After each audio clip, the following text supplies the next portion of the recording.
I quit making indie games to become a writer, but I've been getting a lot of comments telling me this was a bad decision. I'm apparently going to be competing with AI slop, and books are harder to sell than games. But none of this is true. But what game dev and books have in common is that you can waste a lot of time and money if you make the default mistakes everyone makes. So in this video, I wanted to get super specific about the business side of writing, compare it to game dev, and maybe help you make a decision about what to do with your career, whether it's making games more strategically or switching to something else. I'm no expert, I'm just sharing my thoughts. As for my book, I want to let you know that it actually got funded on Kickstarter in just 2 hours, and now we're working towards unlocking some awesome stretch goals. There's a St. Valentine's special bundle going on right now that ends on the 14th with a limited time signed label with a personal message too. So if you want to get back into reading or you're already a reader looking for your next book, check out The Dragon Slayers, an exciting and short novella about getting a team together to kill a tyrannical dragon, but no one knows who they can trust. You can pick up either the bundle, the limited edition hardcover signed by me, or any other reward tier that you prefer. Learn more by checking out the Kickstarter below. The first problem that applies to both game dev and writing that I wanted to talk about is something that, despite how absolutely critical it is, almost no first-time game developers actually think about. Thomas Brush talks about this. He's had success, but people just say, oh, he's just a YouTuber, what does he know? And I talk about it and people say, oh, he's never released a successful game, what does he know? But this is an obvious, undeniable truth. You don't need success to know this, and that is,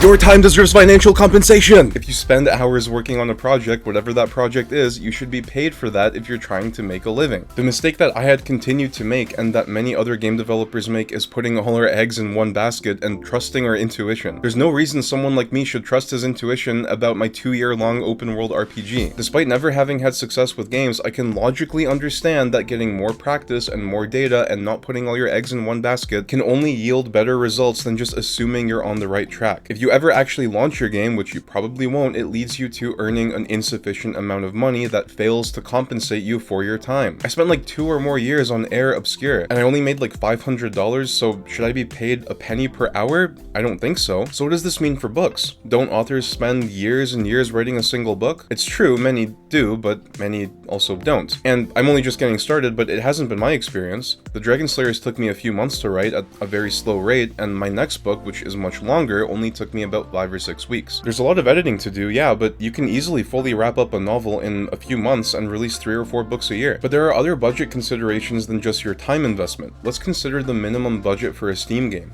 You have to spend at least $500 to $1,000 on capsule art. You might pay an editor to make a trailer, which is probably another $1,000 at least, though granted, if you're solo or if it's your first game, you're probably making the trailer yourself. You have your assets, which will vary tremendously. I can't really make a general estimate, but I think I easily spent several hundred on assets for Robin Hood. If you have voice lines in your game, for professional voice lines, it's going to be another 100 at the bare minimum, and if you have more dialogue, it will be much more, like in the thousands. Now, let's look at writing books.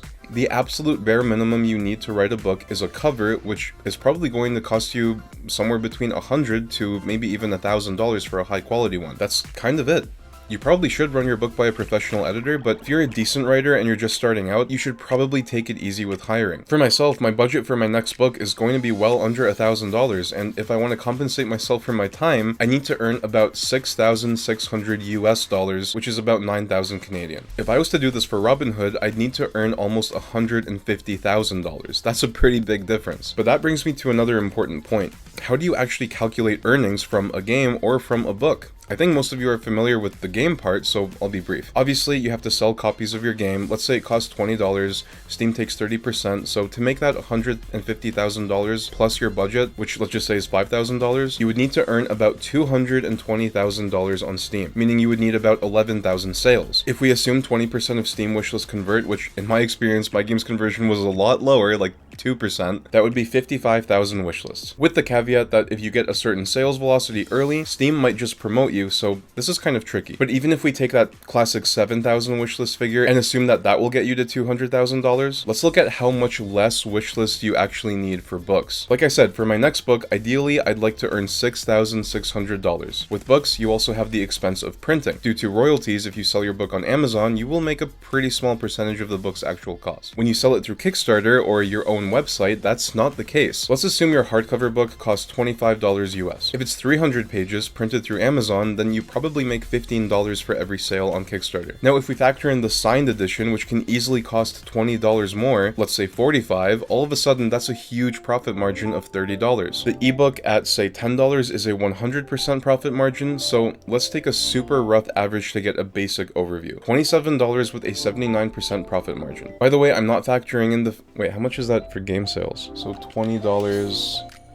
Steam takes 30%, which means it's always a 70% profit margin. So if we compare that to the sale of that hypothetical indie game, that game is making $14 per sale, but for the book you're making an average of $21 per sale. By the way, I'm not factoring in the fact that average pledges for books are usually a lot higher due to bundles and special offers. I just want to get the pure profit margin per book sale. And when I did this math for my books, I covered a lot of different edge cases. So it's quite a bit more complicated than this. I'm not trying to be misleading, I'm just trying to get this done somewhat quickly. Feel free to experiment with all sorts of different percentages of profit margins, or just focus on assuming everyone buys just the hardcover. There's a lot of different calculations that you can make, and I recommend being pretty rigorous with this if you want to sell books. But let's keep this assumption in place for now. If I want to earn $6,600 and treat that as 79% of the total revenue ends up being, let's round up to $8,400. Kickstarter takes about 10%, so that's now $9,240, which is about 342 sales. And with Kickstarter, a good rule of thumb is to assume an average of 1-to-1 pre-launch follower to backer ratio, but given those higher tier pledges, you actually need a lot less people to get to this point. For example, my current average pledge for my current book is about $50 Canadian or 37 US. For a lot of other campaigns I investigated, it was a lot higher than 50 US. So let's just assume an average pledge of $50 then. In that case, the amount of backers you actually need is only 185, but then we have to tweak the profit margin calculations and so on, but you get the point. There's a lot more detailed math to do here, but as a preliminary example, you need a lot less eyes on your book than you would for your game, as long as you keep up a decent writing pace. 185 wishlist is a lot less than 7,000. And of course, as you go, your audience will slowly grow, making each campaign a little easier. But there's one more problem that stems from focusing on a big game project for so long that can also befall a writer too. And it has to do with that misplaced overconfidence in your own idea, trusting an intuition that has no reason to be trusted. The truth is, your first game and your first draft of your first book will suck. If you spend 2 years on your first game before even having a demo or a prototype, that demo or prototype will simply suck. And this is true even for people who have launched games. When people played my Robin Hood game for the first time, I was crushed because I spent 2 years making a game that turned out to be, quite simply, for all my hard work, totally unimpressive. What this reveals is, obviously, a game developer must hone his craft. He must excel. He must, over time, learn to produce products of impressive, professional, high quality.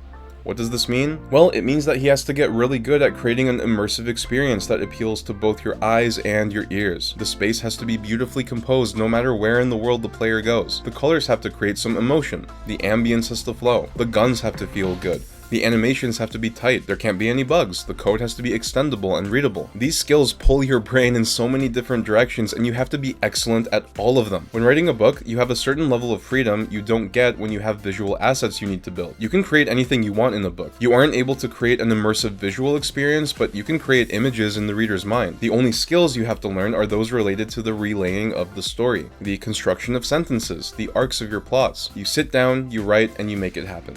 And if you make a mistake, it's much easier to learn from those mistakes than from the plethora of mistakes you'll make with your first few games. I hope that clarified things and helps point you in the right direction with whatever it is that you're working on. If you enjoyed this video or if you learned something, please check out the Kickstarter campaign for my book, The Dragon Slayers. Remember, there is a limited time St. Valentine's bundle that ends this Saturday on the Feast of St. Valentine at 11:59 p.m. Thank you so much for watching, and God bless.